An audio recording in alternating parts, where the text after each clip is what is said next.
할렐루야. 오늘도 굿 TV에 함께 하시는 여러분들을 주님의 이름으로 사랑하고 축복합니다.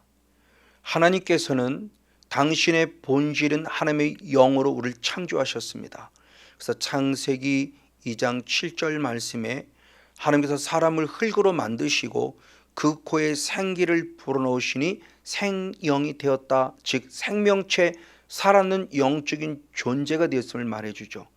이에 사도 바울도 고린도전서 15장 45절의 말씀에 기록된 바라고 말하며 바로 창세기 2장 7절 한 번 더 말씀하면서 첫사람 아담은 산영이 되었고 마지막 아담인 하나님 예수 그리스도는 살려주는 영이 되었다고 말하며 하나님의 본질이 살려주는 영이며 그 살려주는 영의 형상을 따라 지음받은 우리는 산영이 되었다고 표현하죠. 그러면서 하나님의 본질인 영이신 하나님은 우리들을 산영으로 만들어 주셨을 때 요한복음 4장 24절의 말씀에 하나님은 영이니 예배하는 자가 영과 진리로 예배할지니라 라고 말하며 하나님의 본질을 따라 지음받은 산영이 된 영적인 존재인 우리는 영으로 하나님을 온전히 예배하는 예배자가 되어야 한다는 사실을 가르쳐 주고 있습니다. 이만큼 살아있다는 증거요, 내 안에 생명이 있다는 증거요, 내 안에 성령 충만하다는 증거가 바로 무엇으로 드러나냐? 하나님을 온전히 예배함으로 드러난다는 것을 먼저 말씀하고 있지요. 이에 주님께서는 우리에게 이 예배의 개념을 말씀해 줌에 있어서 이제 오늘부터는 예배에 대한 정의라는 그런 제목을 가지고 성경이 말씀하는 예배에 대한 개념으로 예배의 정의를 내려보고자 원합니다. 특별히 출애굽의 과정 속에서 하나님이 우리에게 원하는 예배가 무엇인가에 대한 부분을 약 한 4가지 정도로 한번 살펴보고자 합니다. 그 첫 번째가 뭐냐? 경배입니다. 그래서 출애굽기 4장 31절 말씀에 머리를 숙여 하나님께 경배하였다라고 표현하며 하나님을 경배한다고 할 때 그 경배한다는 단어가 샤하라는 단어입니다. 히브리어 샤하는 어떤 뜻을 가지고 있냐? 절하다는 뜻을 가지고 있어요.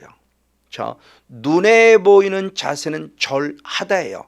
이 절하다는 것을 우리가 또 다른 단어로 표현할 때 경배하다 또는 예배하다 이렇게 해석을 하고 있는 것이죠. 절한다는 것은 결국 무엇이냐?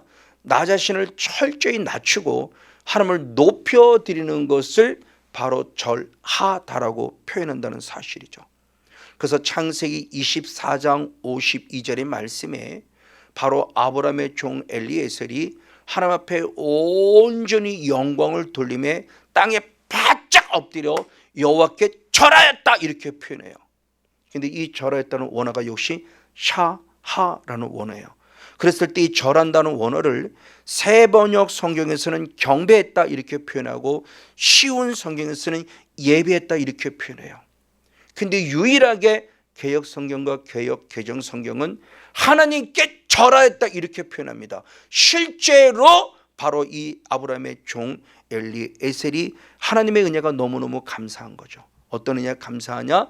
지금 이삭의 아내를 찾으러 고향으로 가던 중인데 거기서 하나님이 주시는 은혜 가운데서 바로 이와 같이 하나님의 사랑 딸을 만남에 있어서 그 딸을 하나님께 온전히 드림에 있어서 감사해서 너무너무 감사해서 바로 즉시로 엘리에서는 하나님께 엎드려 절하였음을 표현하면서 마음속 깊은 곳에서는 하나님께 경배 예배를 드렸음을 우리에게 분명히 알려주고 있는 것입니다.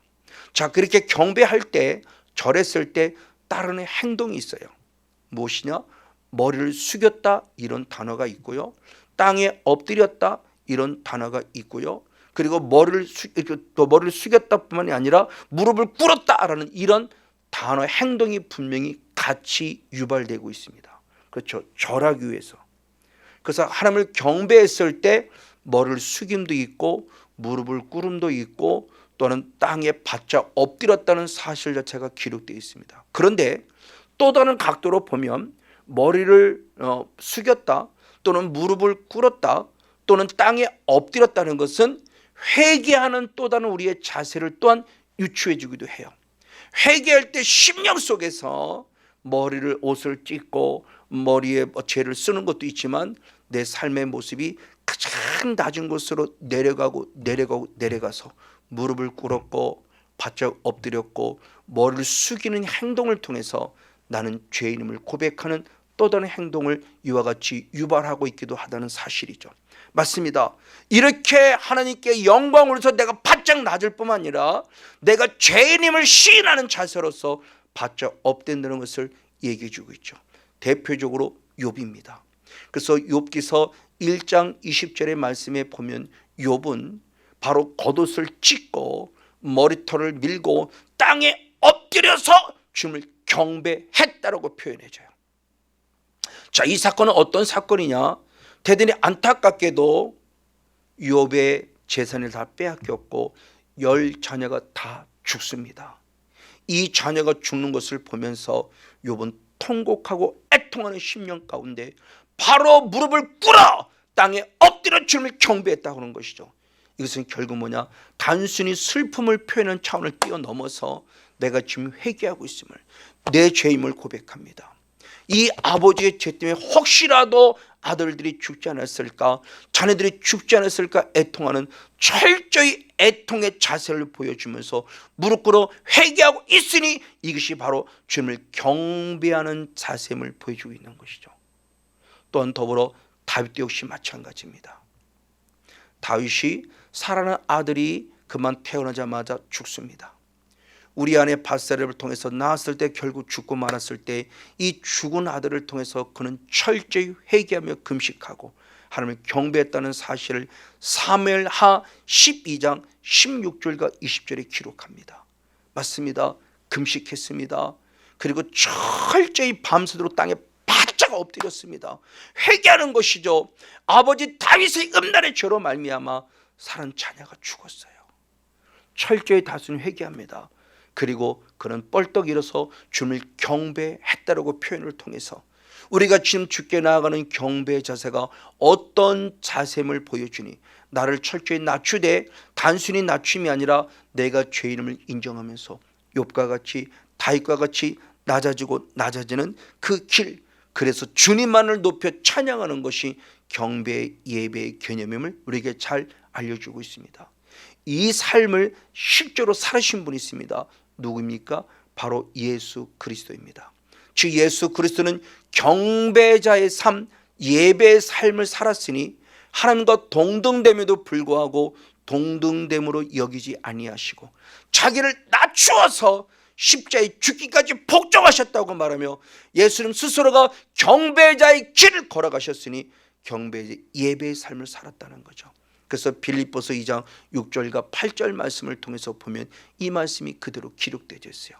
하나님과 동등됩니다. 그렇죠? 그런데 그 모습을 포기하셨어요. 그리고 이 성건용 목사와 더불어 우리 모두를 구원하기 위해서 예수님 스스로 가장 낮은 자로 내려왔어요. 낮은 자로 내려왔던 당신이 죄인이 되었다는 거죠. 죄가 없음에도 불구하고 죄인의 위치로 오셔서 신이 십자가에서 죽으심을 통해서 우리를 완벽하게 용서해 주시는 은혜의 길을 열어가신 십자가의 길, 그 길이 바로 경배자의 예배자의 길인 것입니다.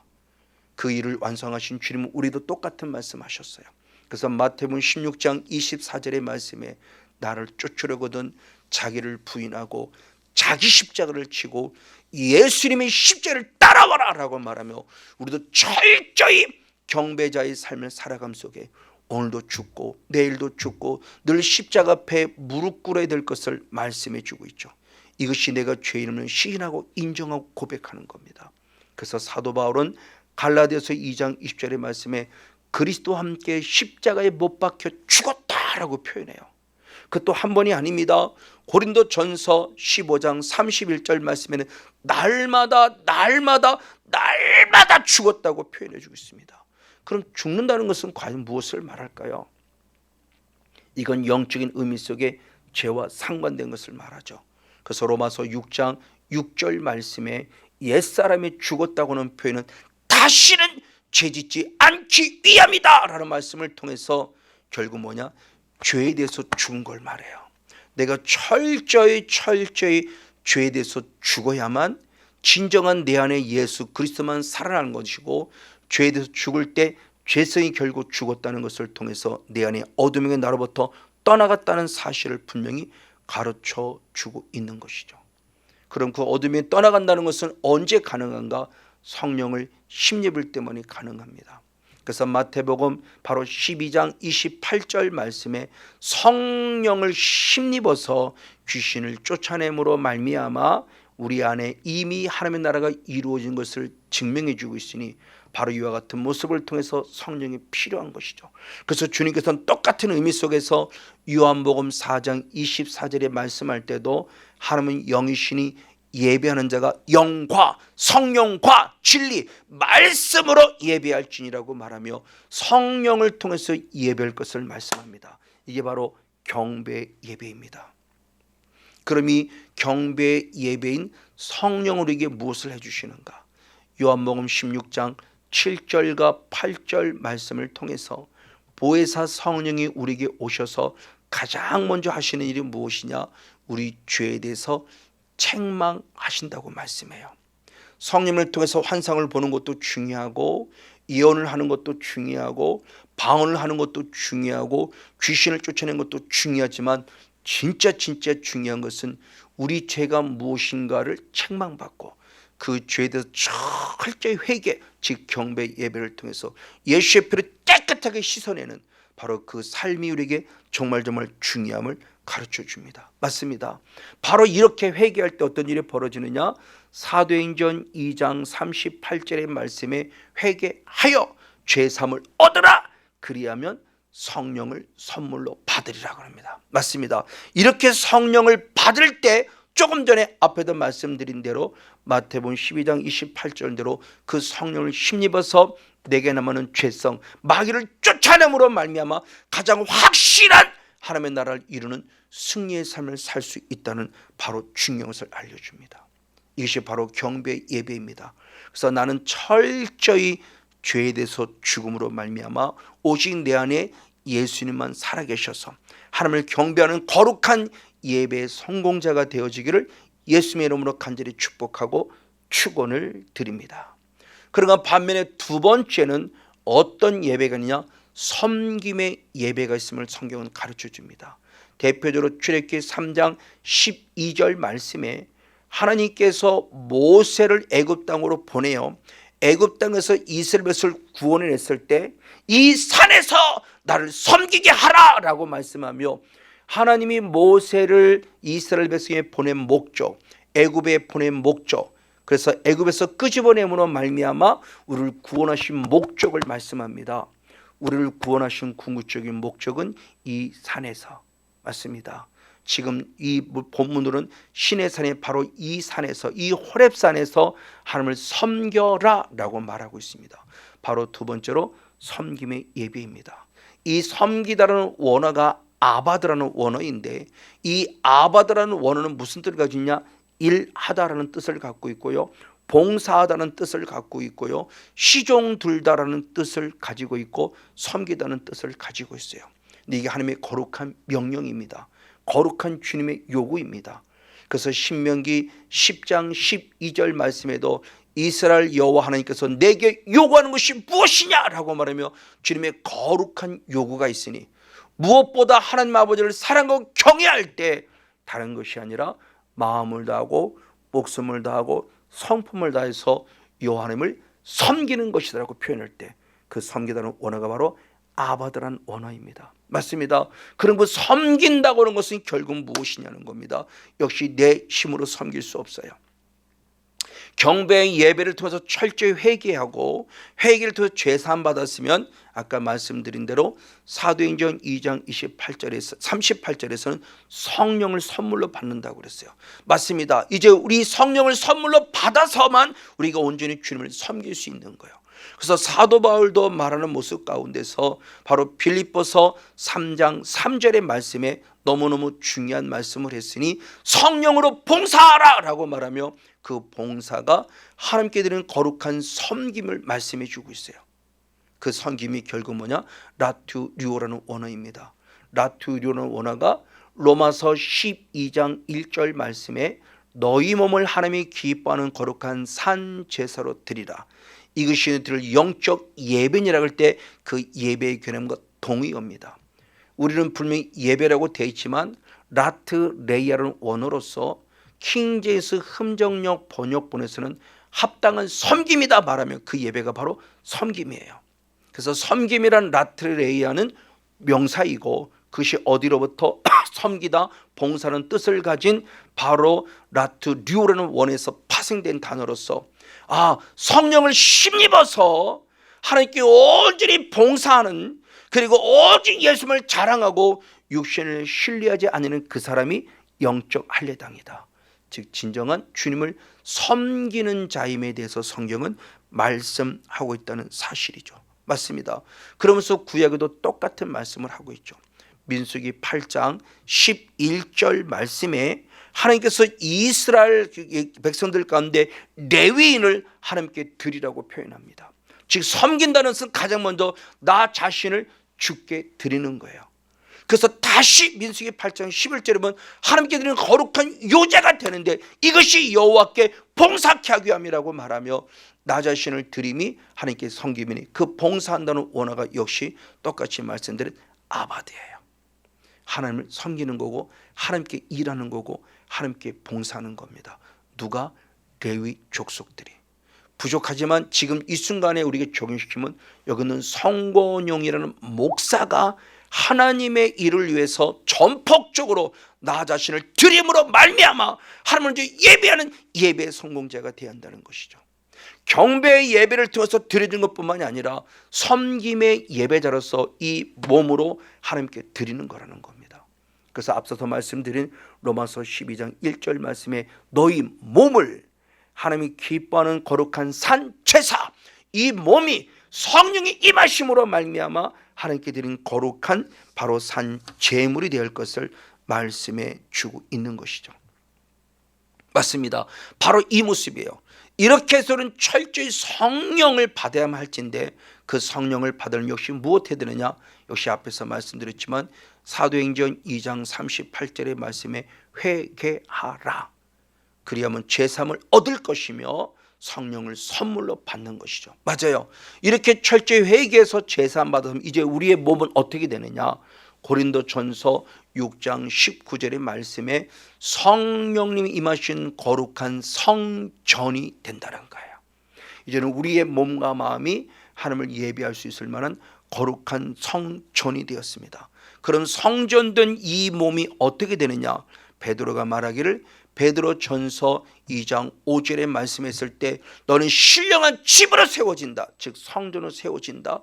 그리고 하나님이 기쁘게 받으실 신령한 제사를 드릴 거룩한 제상이 되라 라고 말씀하면서 우리에게 거룩한 명령을 주니 이제는 성령님으로 말미암아 신령한 집 거룩한 성령의 전이 되었기에 이제 하나님이 기쁘게 받으실 신령한 제사를 드릴, 맞아요, 영적인 제사를 드릴, 내 삶의 영역 속에서 온전히 하나님께 섬김으로 드려진 거룩한 육체가 될 것에 대한 부분을 말씀하죠.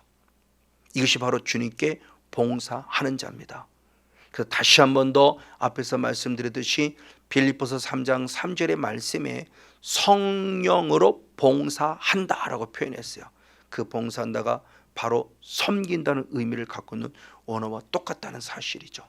그래서 우리가 늘 주님 앞에 헌신되고 섬기는 봉사자로서의 바로 삶이 하나님을 섬기는 거룩한 예배자임을 말씀해 주고 있습니다. 특별히 하나님을 섬긴다고 할 때 여러 가지 많은 일들을 통해서 섬기는 것도 분명히 섬기는 겁니다.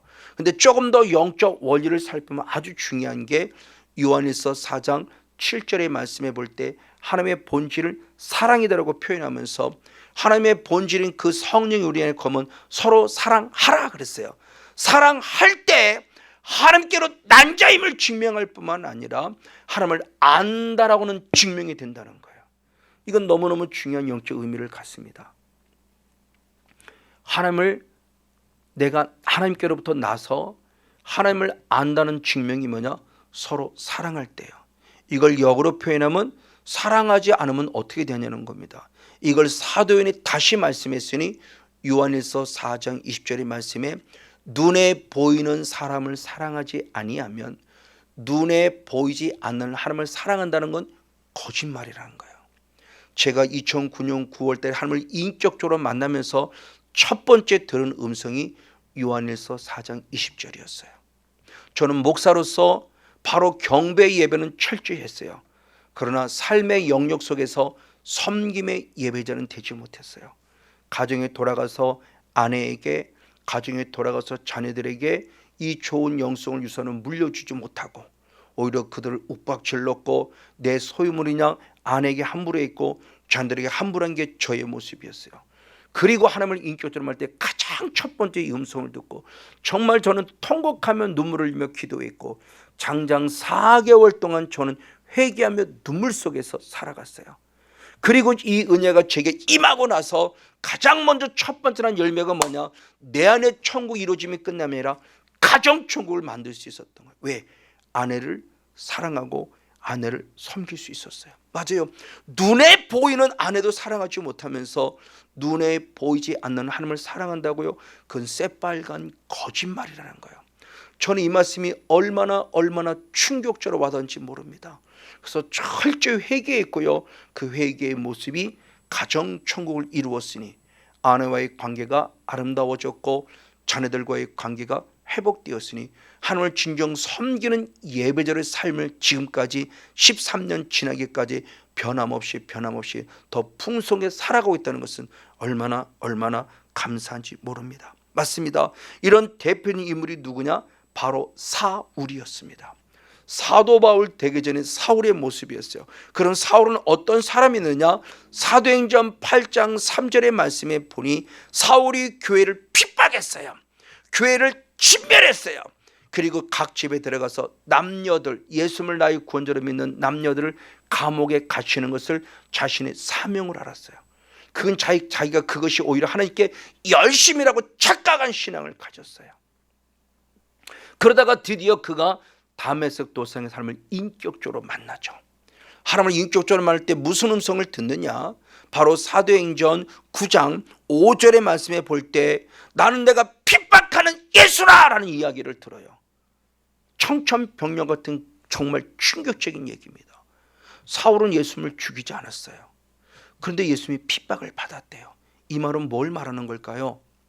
결국 예수 믿는 사람을 죽였고 스데반을 죽였고 감옥에 갇히는 일이 그 사람을 감옥에 갇히고 죽이고 그를 핍박한 것이 아니라 그분 안에 계신 예수님을 핍박한다라는 영적 원리를 알려줍니다. 그래서 그는 디모데전서 1장 13절과 15절에 말씀할 때 내가 비방자가 되고 내가 폭행자가 되고 내가 박해자가 된 것은 내가 하나님을 알지 못할 때에 하나님을 믿지 아니함으로 지은 죄라고 고백하며 나는 죄인 중에 괴수라고 고백하죠. 맞아요. 아까 앞서도 말씀드린 요한일서 4장 7절 말씀에 하나님을 사랑해야 되는데 사랑한다고 말하면서 서로 사랑하지 않으면 하나님께 난 자가 아니라는 거죠. 사랑을 해야만 하나님께 난 자, 하나님의 자녀이고 하나님을 안다고 그랬어요. 근데 이 바로 사울은 많은 사람을 핍박하고 폭행함으로 말미암아 자기는 하나님을 믿는 게 아니었고 하나님을 아는 게 아니었다는 충격적인 고백을 합니다. 맞습니다. 바로 이와 같은 모습을 우리에게 뭘 말씀해 주는가? 히브리서 13장 16절 말씀은 선을 행하고 서로 나눠주는 것이 제사이며 이것이 하나님이 기뻐하는 거라고 표현해요. 너무너무 중요합니다. 꼭 모여서 무릎을 꿇어야만 제사를 드리고 예배를 드리는 게 아니라 삶 속에서 이웃을 사랑하고 이웃에게 나눠줄 수 있을 때, 왜? 그분 안에 계신 예수님을 섬기는 거니까요. 이것이 바로 진정한 섬김이요 이 섬김이 하나님께 영광의 예배인 것을 말씀해 주고 있습니다. 그래서 주님은 마태복음 25장 40절의 말씀에 지키 작은 것이 곧 내게 한 것이라는 말씀입니다. 맞습니다. 내 곁에 아내가, 내 곁에 남편이, 내 곁에 부모님이, 내 곁에 자녀들이, 목회자는 성도는 목회자가 하나님이 주신 지키 작은 자입니다. 그분 안에 예수님이 계시기 때문입니다. 서로 사랑하고 섬김을 통해서 예수님을 섬겼다 인정받을 때 하늘의 신령한 복과 땅의 기름짐을 마음껏 공급받는 섬김의 예배의 성공자 우리 모두가 되어지기를 예수님의 이름으로 간절히 축복하고 축원을 드립니다.